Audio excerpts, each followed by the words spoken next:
ഉൽപ്പത്തിയുടെ പുസ്തകം 22-ാം അധ്യായം. അബ്രാഹത്തിൻ്റെ ബലി. പിന്നീടൊരിക്കൽ ദൈവം അബ്രാഹത്തെ പരീക്ഷിച്ചു. അബ്രാഹം അവിടുന്ന് വിളിച്ചു, ഇതാ ഞാൻ. അവൻ വിളി കേട്ടു. നീ സ്നേഹിക്കുന്ന നിന്റെ ഏകമകൻ ഇസ്ഹാക്കിനെയും കൂട്ടിക്കൊണ്ട് മൊറിയ ദേശത്തേക്ക് പോവുക. അവിടെ ഞാൻ കാണിച്ചു തരുന്ന മലമുകളിൽ നീ അവനെ എനിക്ക് ഒരു ദഹനബലിയായി അർപ്പിക്കണം.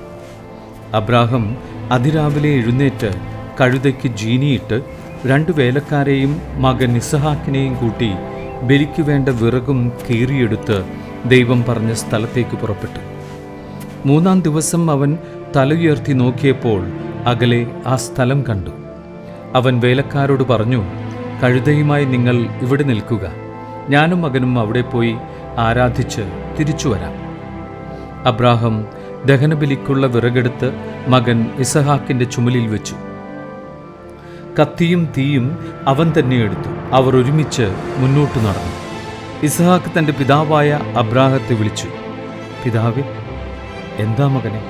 അവൻ വിളി കേട്ടു. ഇസ്ഹാക്ക് പറഞ്ഞു, തീയും വിറകുമുണ്ടല്ലോ, എന്നാൽ ദഹനബലിക്കുള്ള കുഞ്ഞാടെവിടെ? അവൻ മറുപടി പറഞ്ഞു, ബലിക്കുള്ള കുഞ്ഞാടിനെ ദൈവം തന്നെ തരും.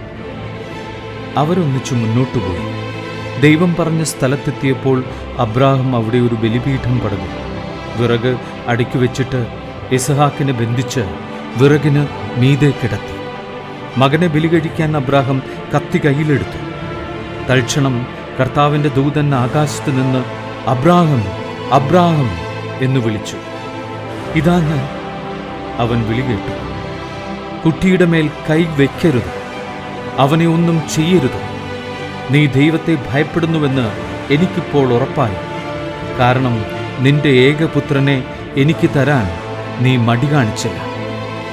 അബ്രാഹം തലപൊക്കി നോക്കിയപ്പോൾ തൻ്റെ പിന്നിൽ മുൾച്ചെടികളിൽ കൊമ്പുടക്കി കിടക്കുന്ന ഒരു മുട്ടാടിനെ കണ്ടു. അവനതിനെ മകനു പകരം ദഹനബലി അർപ്പിച്ചു. അബ്രാഹം ആ സ്ഥലത്തിന് യാഹ്വീരെ എന്ന് പേരിട്ടു. കർത്താവിൻ്റെ മലയിൽ അവിടുന്ന് വേണ്ടത് പ്രദാനം ചെയ്യുന്നുവെന്ന് ഇന്നുവരെയും പറയപ്പെടുന്നു. കർത്താവിൻ്റെ ദൂതൻ ആകാശത്ത് നിന്ന് വീണ്ടും അബ്രാഹത്തെ വിളിച്ചു പറഞ്ഞു. കർത്താവ് അരുളി ചെയ്തു, നീ നിന്റെ ഏകപുത്രനെ പോലും എനിക്ക് തരാൻ മടി കാണിക്കായിക കൊണ്ട് ഞാൻ ശപഥം ചെയ്യുന്നു, ഞാൻ നിന്നെ സമൃദ്ധമായി അനുഗ്രഹിക്കും. നിന്റെ സന്തതികളെ ആകാശത്തിലെ നക്ഷത്രങ്ങൾ പോലെയും കടൽ തീരത്തിലെ മണൽത്തരികളെ പോലെയും ഞാൻ വർദ്ധിപ്പിക്കും. ശത്രുവിൻ്റെ നഗര കവാടങ്ങൾ അവർ പിടിച്ചെടുക്കും. നീ എൻ്റെ വാക്കനുസരിച്ചതുകൊണ്ട് നിന്റെ സന്തതിയിലൂടെ ലോകത്തിൻ്റെ ജനതകളെല്ലാം അനുഗ്രഹിക്കപ്പെടും. അബ്രാഹം എഴുന്നേറ്റ് തൻ്റെ വേലക്കാരുടെ അടുത്തേക്ക് ചെന്നു.